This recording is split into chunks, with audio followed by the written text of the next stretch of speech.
I'm Julie, and thank you for having me. Today I have a very special topic about Wall Street. So I have decided to have the video calls with my Uncle James, and who have worked in Wall Street for several years. Okay, and I really want to know the couple of details about the Wall Street, and that is the global financial center. Okay, so let's get started. And hello, good night, Uncle James. I haven't seen you in years. Last time we met, I guess, is 6 years ago. How have you been, especially the pandemic in the United States? Well, first, thank you, Julie, for allowing me to speak with you. Yes, that's a long time. I haven't seen you in a while. I miss you guys. So it's great to see and hear you.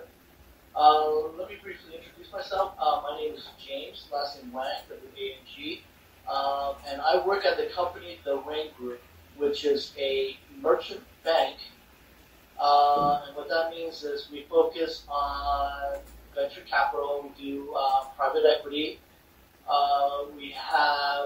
We still do the mergers and acquisition, and we have a hedge fund.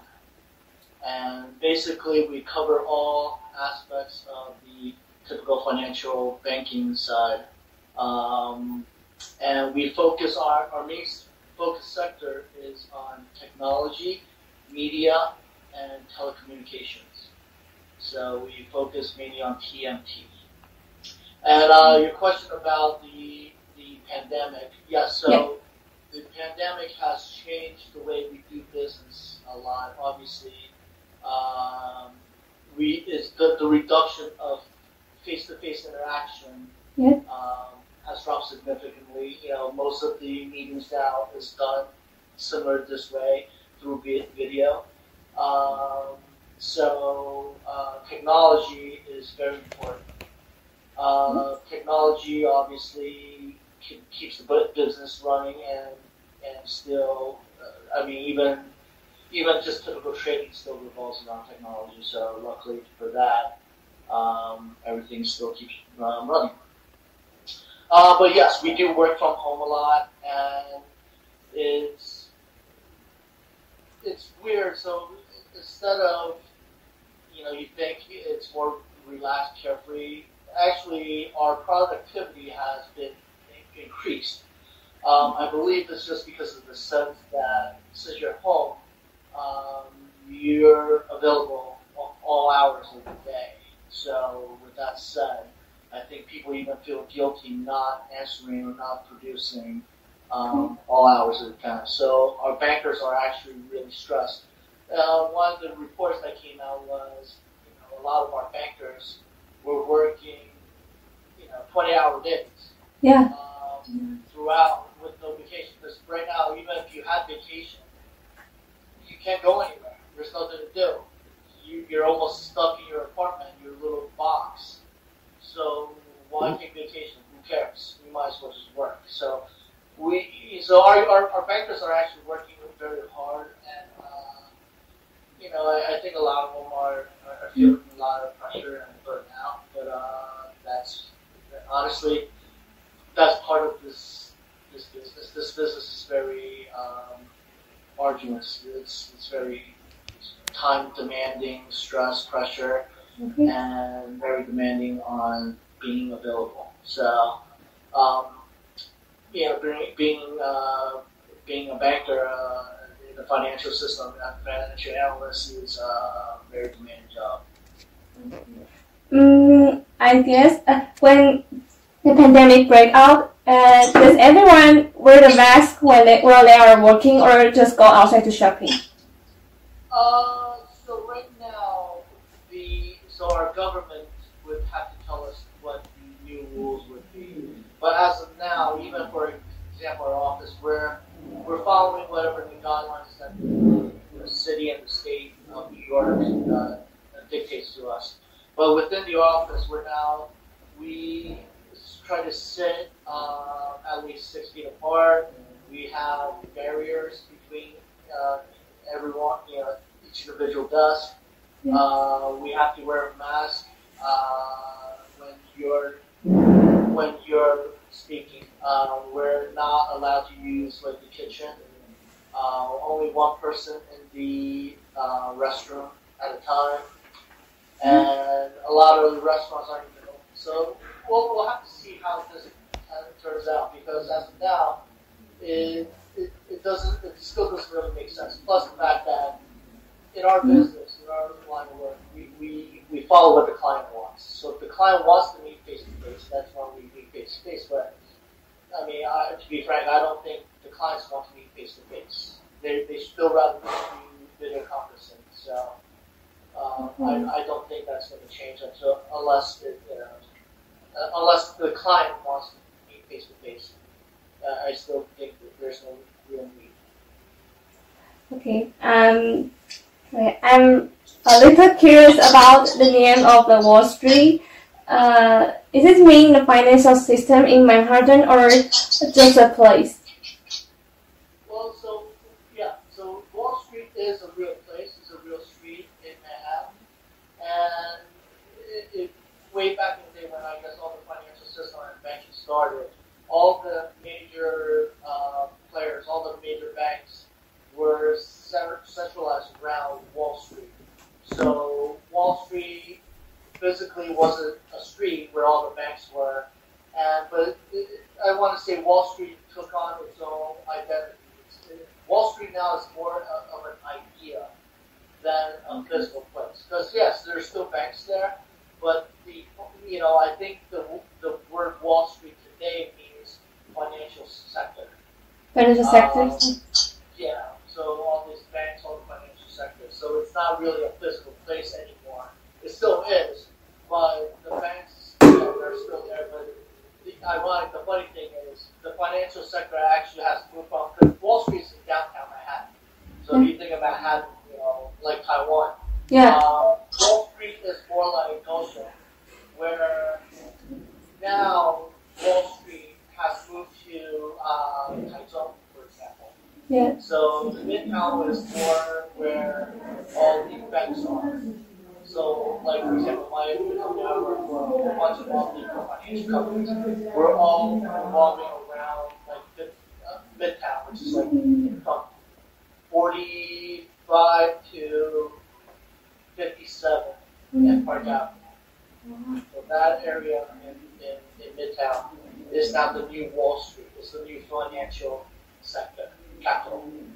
Wall Street's still there, but there's still a few banks. But the label Wall Street, in my opinion, is now just more about the financial sector. Okay. And is it nearby the Central Park? Where we are, yes. So the new Wall Street, the new idea of all the financial banks, all the banks are closer to Central Park. But the real Wall Street is not. The real Wall Street is down, all the way down at the tip of Manhattan. So if you think of Central Park it's almost like Taiwan, where Wall Street is all the way down at Goshen. Well, okay. Let's see. I want to ask some history about Wall Street. How do you think about the 2008, the financial crisis in the state, and how it affected for Wall Street? So the financial crisis in 2008, I'm not sure if you remember, I mean, basically it was started because there was, the way a lot of these banks work was, and security, it's not just like you buy one stock, I buy, Microsoft or whatever, I short Microsoft, I long Microsoft. There's a lot of things you can trade. And one thing they were trading were, for example, housing. So, for example, right now I have a mortgage on my house. So depending on whether they think I have good credit or not, they can actually take my mortgage and bundle it up with other mortgages and into one package that package you could actually trade. So a lot of people were trading, mortgage-backed equity, positions, and it ballooned. So in the sense, and it also worked for like the credit market, right, where the government wasn't giving the interest rate was so low, right? So everyone was buying because it's free money. You could buy a big house without having to put up a lot of real money. You could borrow the money from a bank. Everyone's willing to lend it to you because the market was just unbelievable.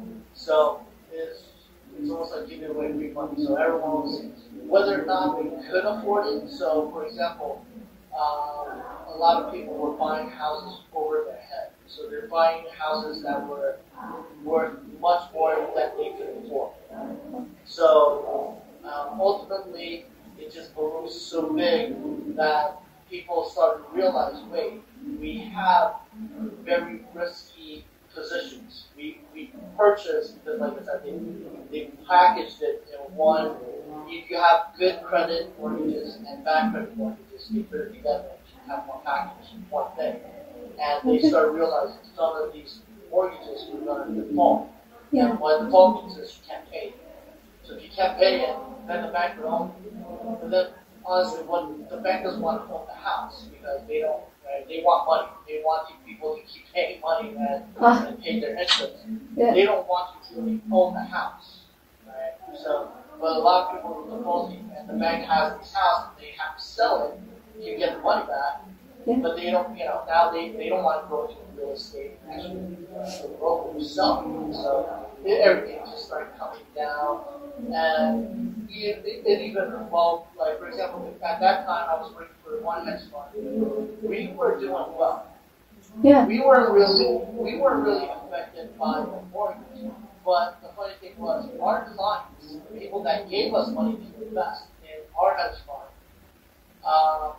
they were in problems. They had problems, so they needed money. So ultimately, they had to ask us to give back the money they gave us to invest for them. So it started spiraling that way. Everyone needed money. So then our hedge fund had to give more money back to the investors, and we didn't have enough. And so it just keeps spiraling down. So bull market became, bearish. That's what caused the crisis. So how do I feel? I feel that honestly, at the end of the day, I want to say stock market it's its own animal. You can't really predict it, right? So in my opinion, you have all these intelligent, very smart people that go to, Harvard, Yale, Princeton, Wharton, right? And they're brilliant. And at the end of the day, they still do their analysis, they still calculate, and it's almost like they'll do whatever it wants to do. So you might think it might go this way, but ultimately it might not. So it's almost like, bad way of putting it is it's still a gamble. Right? It's no different than going to a casino and play cards, gambling, play blackjack, 20 cards, or roulette.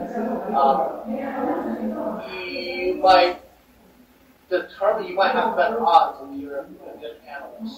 You can decide how you think the market's going to go. Obviously that increases your chances of making a winning bet, but still at the end of the day, it's a bet. So it's a bet, and you will have to see how it turns out. And it turns out bad, it turns out bad. Just like recently, you talk about like GameStop and all this stuff. Right? Yeah.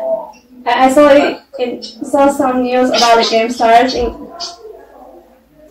So big company, all Main Street, regular people versus Wall Street, hedge funds, these guys that place bets. And I'm not sure if you know what a long and short stock is. So when you long a stock, that means you buy a stock waiting for it to grow. So for example, if I buy a stock at $1, I hope, next year it'll be $2, and I made $1. Okay, so that's longing a stock. You could short a stock, and what shorting a stock is you bet the opposite, right? It's a contract, so I can enter a contract with somebody out there that says, hey, you know what? This company, I think right now it's $1. Next year, I think it's only 25 cents.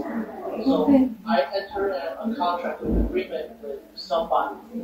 That's the opposite. They're like, no way. I think the stock is going to go $2, whereas no, this stock is going to go down, and it's just a bet. And that's what shorting the stock is. And at the end of the time, if the stock is at 25 cents, the person that I made a bet with, they would have to buy the stock at 25 cents, but then they have to sell it to me at 25 cents, where it's worth $1. Yeah. So I made right? So they would. So that's shorting stock. A lot of what a hedge fund is technically the banks cannot do it. So for example, Goldman Sachs or Credit Suisse or UBS, because they take public money, they take money from everyday average person that wants to bet long on the stock because they push stocks. Hey, buy this stock, hey, buy this stock. This is a good stock, this will make you money. Since they do that, they cannot short stocks, right? Because it's unethical. Right? At one hand, you tell people to buy stock, and on the other hand, you know this stock sucks, so you got to start shorting. Yeah. So it's against the law. So what happens is a lot of these banks says, okay, you know what? Since this is against the law, I can't do that. I can only long stock, right? I'm going to tell my guys and traders to go off and start their own companies. I will seek them money. I will invest money into them. And in return, they, as an individual, can short stock.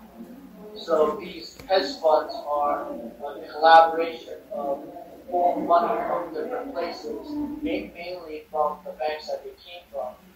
They invested in these hedge fund managers, and as a hedge fund manager individual, they could short stocks. So they could short the stocks and long stocks, and that's what hedging is.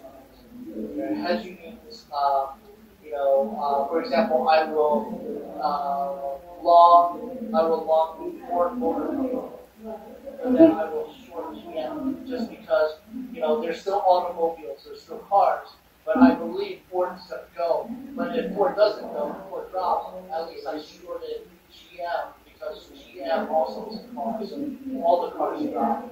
I still will protect my investment. So that protection is called hedging. So that's what a hedge fund is. They hedge their bets. So, and in return, the way they make money is,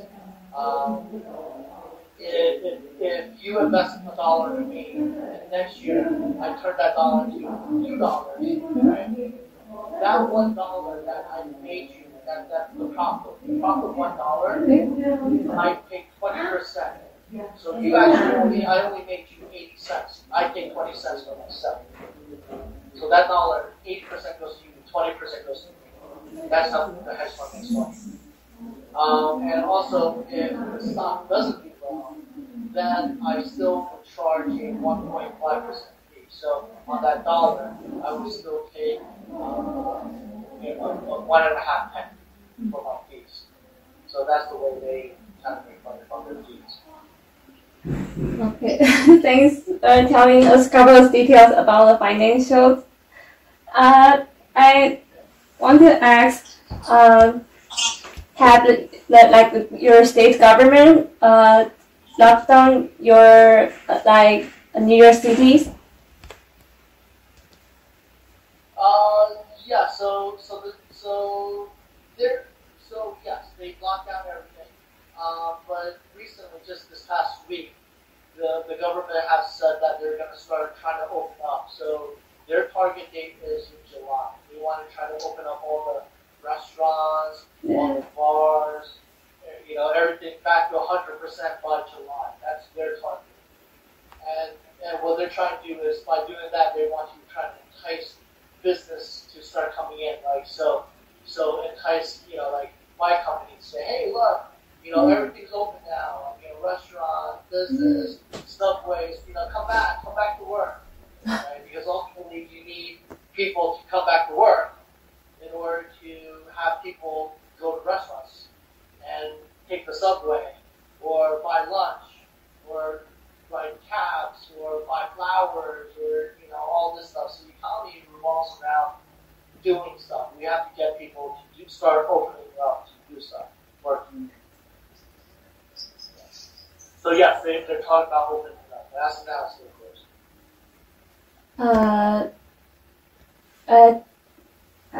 Owing to the pandemic, it is a lot of company bankrupt for this event. Yeah. From what I did hear, yes. So I have a friend that owns. He's the CEO of a cybersecurity and telephony firm, and he was telling me he probably 50% of his clients, a lot of them unfortunately had to close. So he lost 50% business because a lot of these companies just couldn't sustain. But the good for him is the other 50 that did survive actually are thriving. So for example, me, I'm one of his clients. We did, even during the pandemic, we lucked out. We actually did better than we ever did. Yeah. I don't know why, but we did better than we ever did. So yes, unfortunately there are a lot of companies that went bankrupt, but there's also companies that survived that's actually thriving from there. So it kind of evens out, I believe. Okay, I want to ask the last questions. If a person who wants to work in Wall Street, have you any advice to tell? Yes, I would say one. Like I mentioned before, the bankers work really hard, really long hours, every day, even on weekends. They do work them very hard. They, in my opinion, they get compensated very well. So, for example, I want to say, a person right out of college, just graduated college, if they get a job in a financial, in one of these banks, their salary is probably going to be anywhere from $80,000 to $100,000. But and the funny thing is, that's just their annual salary. The banks also the whole enticing, the whole lure is the bonus. So they pay very well bonus. So sometimes you get anywhere from 50 to 100% bonus, 200% bonus. Back in the day, the hedge fund used to be ridiculous, like 400, 500% bonus. I remember some of the bankers, they made millions in bonus. Really? The base was 200,000. They got made $18 million in a bonus. So it's very, but it's very demanding. So it could be lucrative, but it's very demanding. And you have to work your way up. So, like I said, those guys that was making a lot of money, they've been there a while. They put in their dues. They're now, they go from analysts to associates, to VPs, to directors, to managing directors, to partners. So they climbed up. They have to slowly climb up. But if you could climb up, you're going to make a lot of money. But for example, it's funny. I remember Goldman Sachs one time. They hosted a bunch of us CTOs, and they were saying, they recruit bankers, and by the time they're 40, they hope that these bankers move on. They leave this space and go retire. That's what. But from grad school, for 20 plus years, they will work very hard. They will demand your time. It's almost like I pay you a lot of money, but I'm buying your time. So your time belongs to me now. I bought your time. I want you to do, everything. So they put a lot of pressure on you. So for example, I have bankers, this is the weekend. I have bankers still sending me emails saying, hey, blah, blah, blah, whatever. So I know these guys are still working, even at this time. They're working. It's over here in the United States right now, it's Friday night, or Saturday night. And they're still working. Yeah. On weekends, holidays, they still work. So they put in a lot of time. You know. But also one other.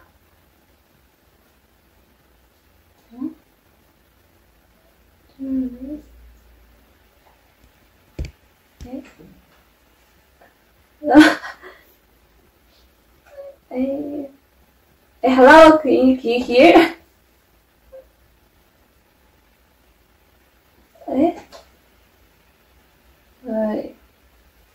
Yeah. 我再打一次。Sorry.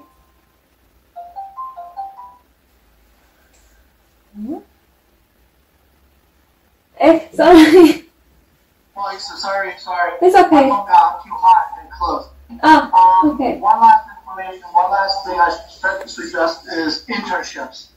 Yeah. So, for example, our bank started recruiting interns very early. It used to be they start recruiting like, your junior year. Yeah. And then they start going to, the spring of their junior, fall of their junior year. Now we're recruiting in like sophomores, meaning their second year in college. We're already recruiting because all these banks are competing for these talents. So internship is very, in my opinion, is very important. Get your resume together, put it out there, and then do internship if you can. Internships eventually, you succeed in these internships. They'll probably make you an offer when you graduate, and they might even, a lot of them might even pay for your master's if you want to go get your MBA. So, but before we even get to that level, in my opinion, internship, start looking for an internship in like your sophomore years. Go to your school and see if they have career day. What company comes to it, and put your resume in to these career fairs for banks and see if they have internships. To me, that's one of the very important thing to do for us that want to do this. I want to ask, did the company in Wall Street is very focused on like education degrees or Yes, in my opinion, yes. They still value, but honestly, I just think it covers their back. Meaning, they, like for example, our bank, we hire obviously from Ivy Leagues, a lot of Ivy League, Harvard, Princeton, Norton, Stanford, Berkeley. But we still hire other people. We have a few banks from Duke, from Michigan. Still, decent schools. But basically, I think it's the fact that I want to say these Ivy League schools, they vet out a lot of people for companies. America, we have a lot of rules that when you hire people, when you can and cannot ask. But in my opinion, and I'm talking about this, I'm not human research, I'm not HR, but in my opinion, I think they push that to the schools to recruit from. In the schools, they could kind of see, what the student that they want to bring into their school, and then these big companies will then just go to these schools and recruit from the school. So, for example, I don't see us recruiting from certain schools. I don't know why we always recruit from these schools. So, in a sense, in my opinion, my bank is almost only recruiting from these ones that they know have a certain characteristic that they're looking for. So, yes, education, unfortunately, it's still cherished. But I want to say this is changing. So, for example, I heard a report like where Google said, hey, you know what, education might not, it's not technical, it's not critical, it doesn't really represent who you are. So, Google, for example, was saying, like, they have their own way of testing, and good candidate and they didn't go to college, you're willing to bring them on. And I hope more and more companies follow suit, because I think that's a very good way of choosing talent. Because I want to say, in my opinion, education, in my opinion, the financial sector it's about what you know. Like I have a great boss. My boss told me the relationship is number one. Yeah. So that relationship I build, the relationship. Wall Street is very tight, in my opinion, on relationships. Okay. So, and it sounds bad, but only if you don't have that relationship, right, is where you need to depend on a piece of paper like your resume to show people how good you are. Right? Because if you have a relationship, yeah, you still need a resume, but it's almost like it's just a checkbox. Oh yeah, where'd you go to school? Okay, because you know someone. Okay, great. Okay, so having a relationship is critical in my opinion. So if you could, find relationships, but that's why I say go to these job fairs, get to know people, introduce yourself, be outgoing, be outspoken, and start building a relationship, right? Because these people, they also want to hire people. Because if you think about it, they hire people on the fact that they know this person, I have to sit there and work with this person. Do I want to sit there because I have to work long hours with this person? 20 hours every day, right? I need to make sure that I can get along with this person. Yeah. That's similar interest, whatever, right? Even not similar interest, that's fine. But as long as we can, so I think that rapport, that relationship, that interaction is critical. Okay. It's not just smarts, because if you think about it, everyone that we recruited from Harvard, Wharton, Stanford, they're all smart. Yeah. They're all smart. Exactly. Right? So it's not just the smart. You have to have other qualities that's not just the intelligence. Okay. So it means that if you have some relationship, it's more easier to enter a company in Wall Street, right? Yeah. So internship and develop a relationship. Try to find a mentor, someone that could, because honestly, a lot of people are willing to help. A lot of people, even myself, I'm willing to bring on somebody just because, I have a different criteria of what I want, right? Yeah. Who I want to work with. Right? So I believe that a mentor, if you can find someone who can help you out, someone that can guide you and show you good motion, people want to help. People want to think they're nice. Okay, so this is my all my questions. Thanks for you communicate with me. Yeah. Bye bye. Have a good day. Bye bye.